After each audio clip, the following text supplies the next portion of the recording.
Introduction. Stepping into the world of medieval inns. Step back in time and imagine you're a weary traveler in the heart of the Middle Ages. You've spent days walking muddy roads, dodging bandits, and braving the weather. As the sun sets, you search for shelter, not a modern hotel with clean sheets and room service, but a medieval inn.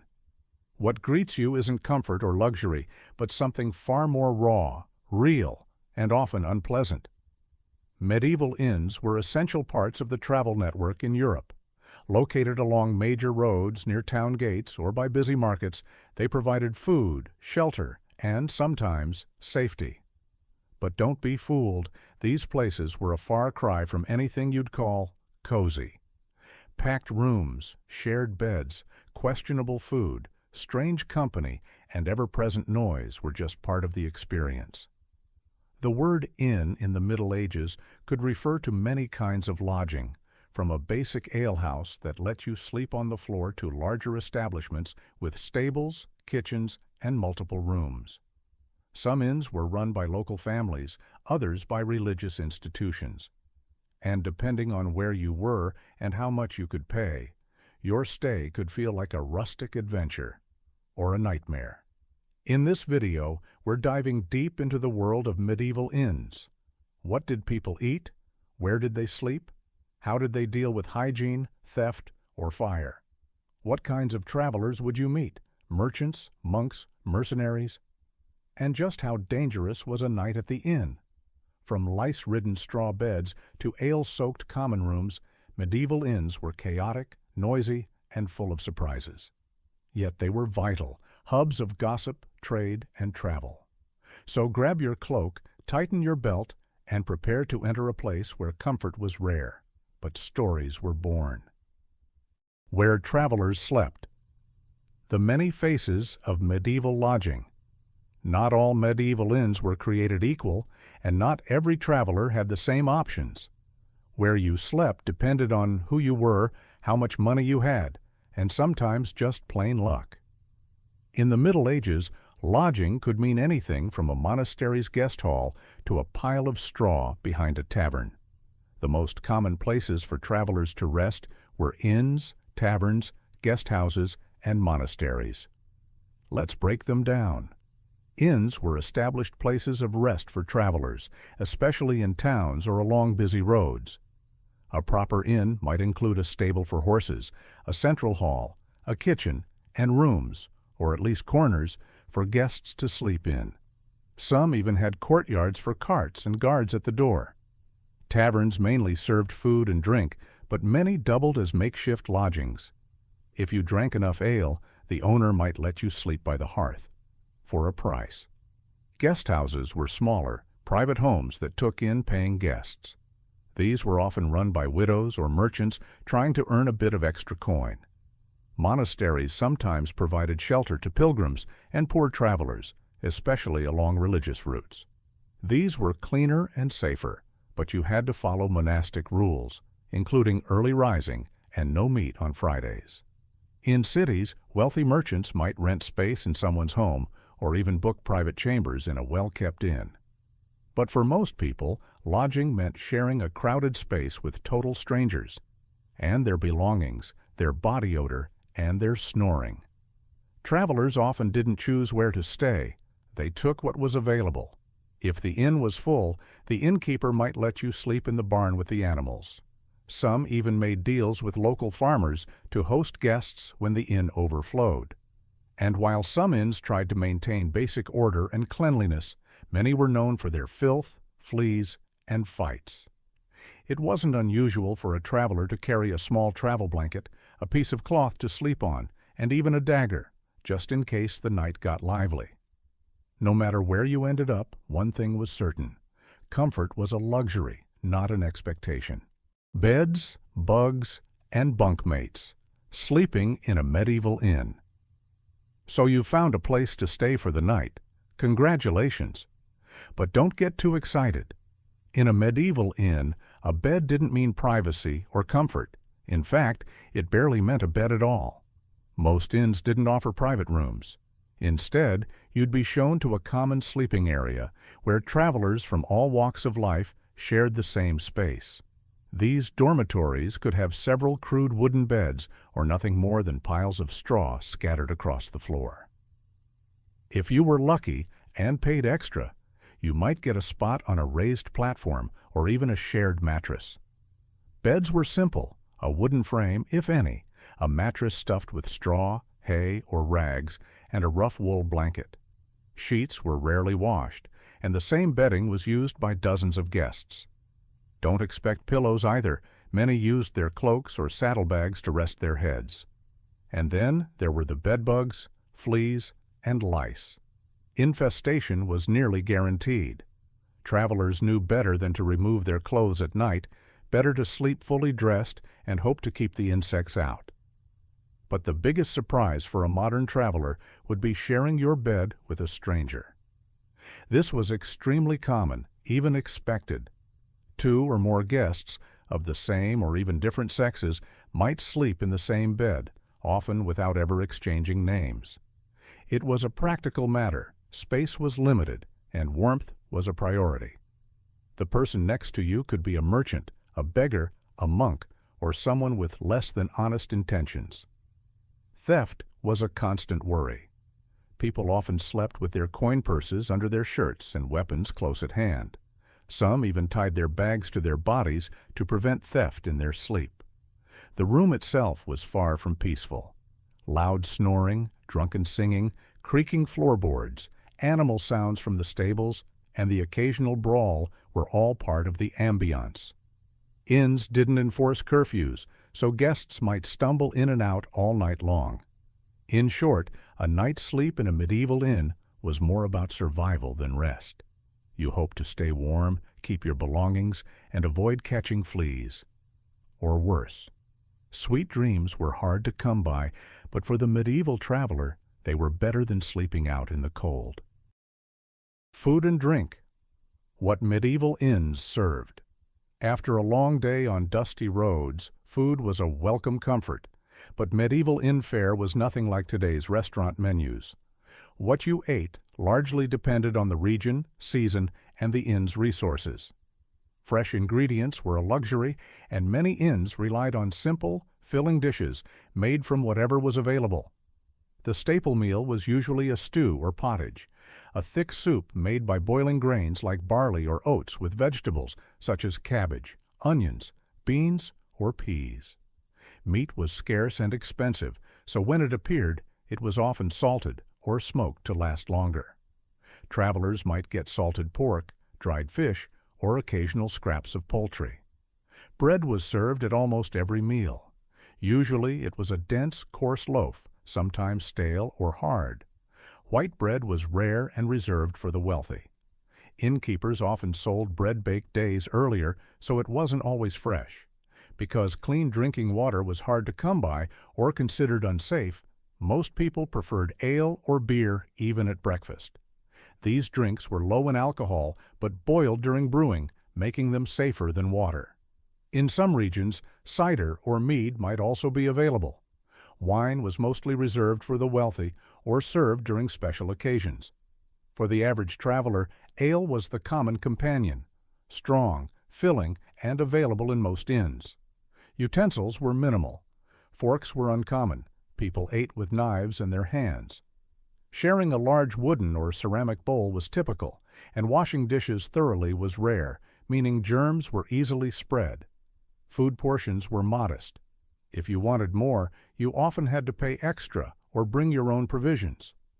Guests who couldn't afford meals sometimes relied on begging or sharing with others. Some inns had basic kitchens, while others prepared food over open fires or portable stoves. Because many meals were cooked in a single pot, flavors blended, not always pleasantly. Despite the simplicity, food at the inn was an important moment, a chance to rest, warm up, and gather strength before continuing your journey. And if you were lucky, the innkeeper might offer a small treat, like fresh cheese or a piece of fruit. But don't expect a gourmet feast. Medieval inns were practical, not luxurious. Dirt, noise, and smells. The reality of a medieval inn. Walking into a medieval inn, you would immediately be hit by a mix of intense smells. The air was thick with the scent of sweat, smoke from the hearth, stale food, and less pleasant things like animal manure and human waste. Hygiene standards were very different back then, and inns were rarely clean by today's standards. Most inns had a central fire pit or stone hearth where meals were cooked and guests gathered for warmth. Unfortunately, smoke often filled the rooms, as chimneys were rare or poorly designed. The walls and ceilings were covered in soot, making the inn feel dark and grimy even during the day. The floors were usually packed dirt or rough wooden planks that were difficult to keep clean. Straw or rushes might be scattered on the floor to soak up spills, but these were seldom replaced often. Mud tracked in from travelers' boots and animals made the rooms wet and filthy. Bathroom facilities were minimal or non-existent inside the inns. Most people used chamber pots or outdoor latrines, often just holes in the ground some distance away. These areas attracted flies and added to the unpleasant atmosphere. Sometimes waste would be thrown into the street, a source of constant foul odors. Noise was another challenge.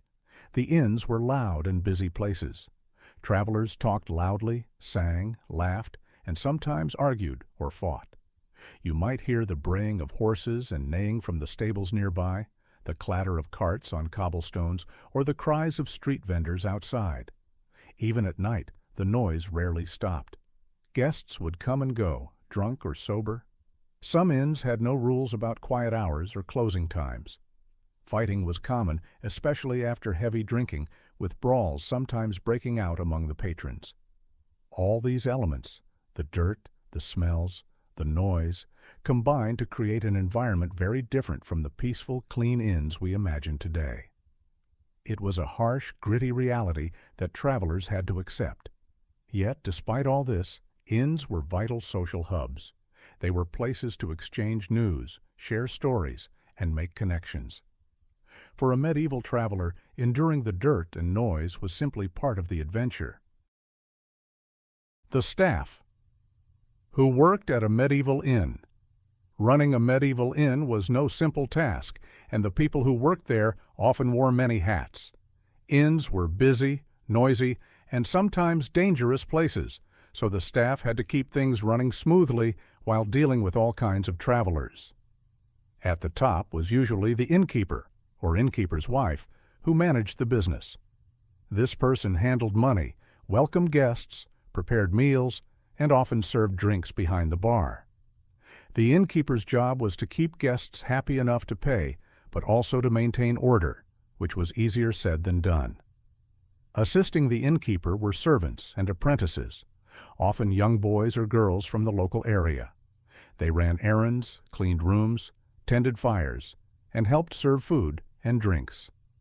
Their work was hard and often thankless, especially in busy inns. For larger inns, there might be a cook or several kitchen helpers. Cooking over open fires in large pots, they prepared simple but filling meals, mostly stews, bread, and sometimes salted or smoked meat. Many inns had stable hands or grooms who took care of guests' horses. Because traveling by horseback was common, keeping horses fed, watered, and sheltered was essential. The stable hands also cleaned the stables and repaired tack when needed. In some cases, inns hired guards or watchmen to protect guests and property, especially at night. Inns could be targets for thieves, so having someone to keep an eye out was important, though not all inns could afford this luxury. Unlike modern hotels where staff roles are clearly defined, medieval inn staff had to multitask. The innkeeper might be cooking one moment, serving drinks the next, and breaking up a fight by nightfall. Staff often lived on site, sharing cramped quarters near or above the common rooms. The job was exhausting, but it provided steady income and a place to live, a rare opportunity in a time when many struggled to make ends meet. Working in an inn also meant interacting with all kinds of people, from wealthy merchants and knights to beggars and criminals. Staff had to be adaptable, tough, and sometimes quick to spot trouble before it started. In short, The inn was a small, bustling community, with the staff at its heart, keeping things moving in an unpredictable world.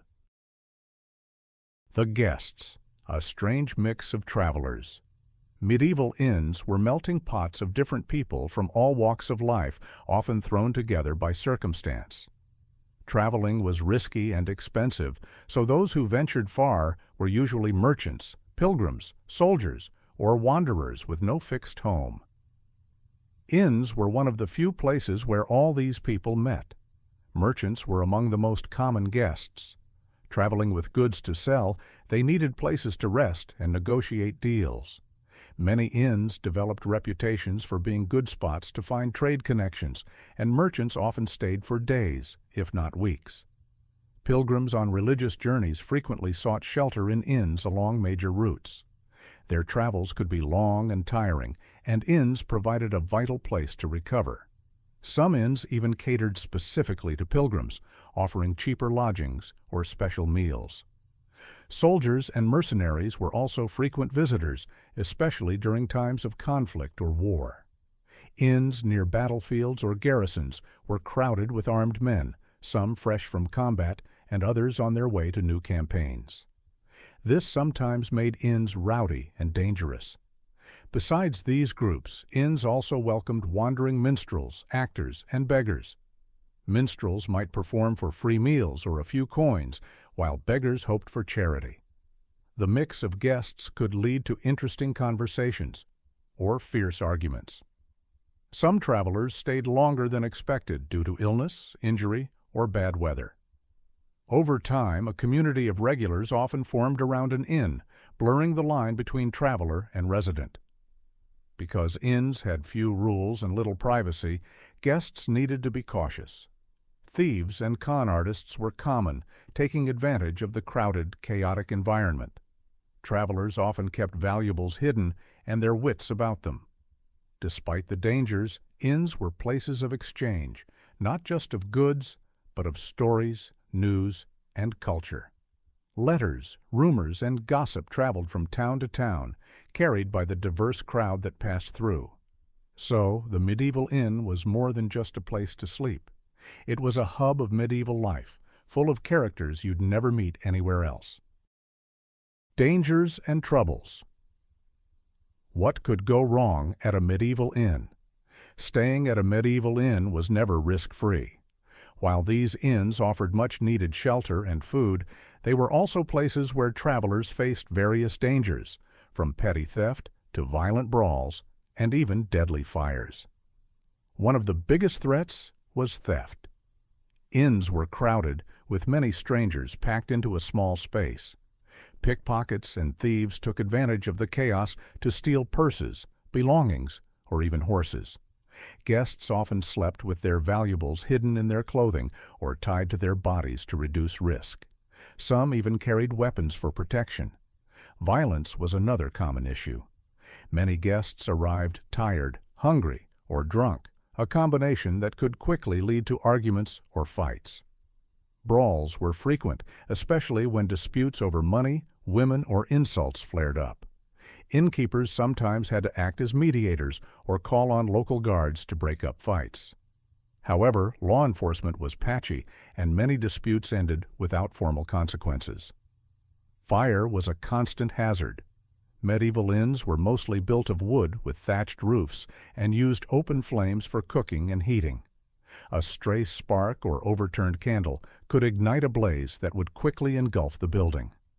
Firefighting methods were primitive, so guests had to be alert and ready to escape at a moment's notice. Stories of inns burning down, sometimes with travelers trapped inside, were not uncommon. Disease also spread easily in these crowded and unsanitary conditions.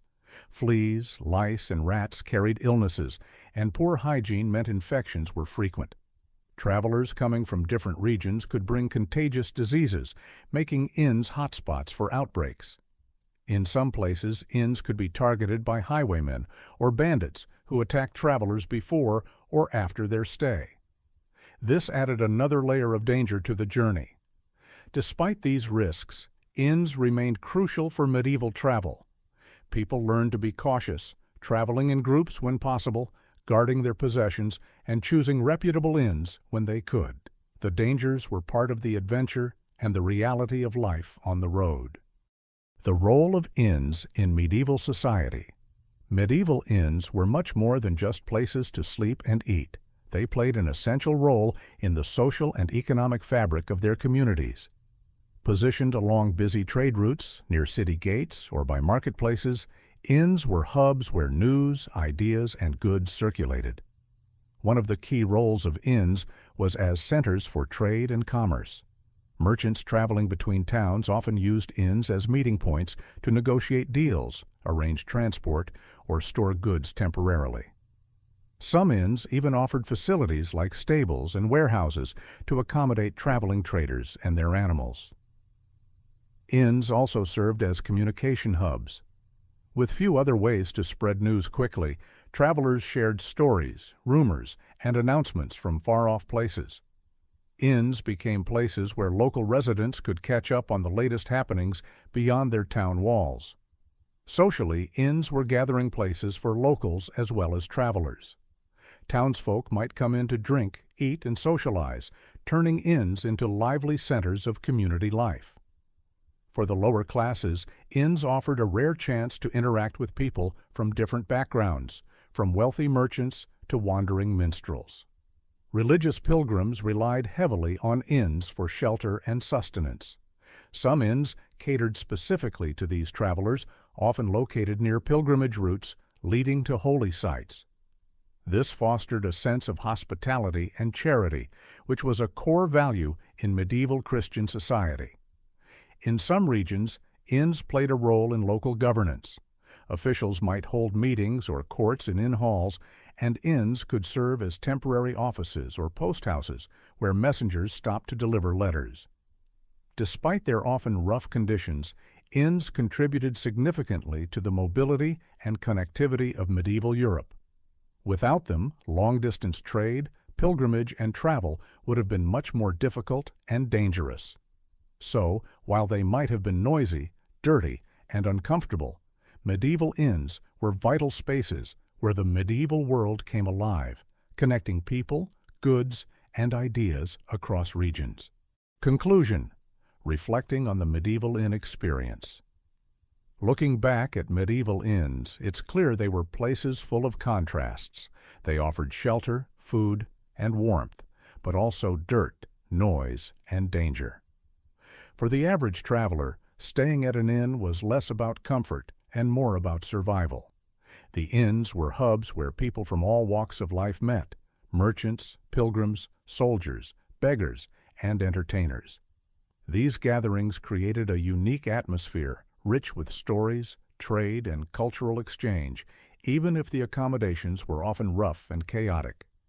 Beds were shared, meals were simple, and privacy was rare. But inns fulfilled a crucial role in medieval society, enabling travel across often difficult and dangerous landscapes. They connected towns and regions, supported commerce, and provided a space where news and ideas flowed. Despite their imperfections, the smells, the pests, the brawls, medieval inns were vital stepping stones in a world without modern infrastructure. They remind us how far hospitality has come, but also how travel in the past required resilience, adaptability, and a bit of courage. So next time you check into a cozy hotel, take a moment to appreciate the comforts that medieval travelers could only dream of. And remember, those chaotic, smoky, noisy inns were more than just places to sleep. They were living, breathing centers of medieval life. Thanks for stepping back in time with us to discover what medieval inns were really like. Safe travels on your own journey. And may your accommodations be a little more comfortable.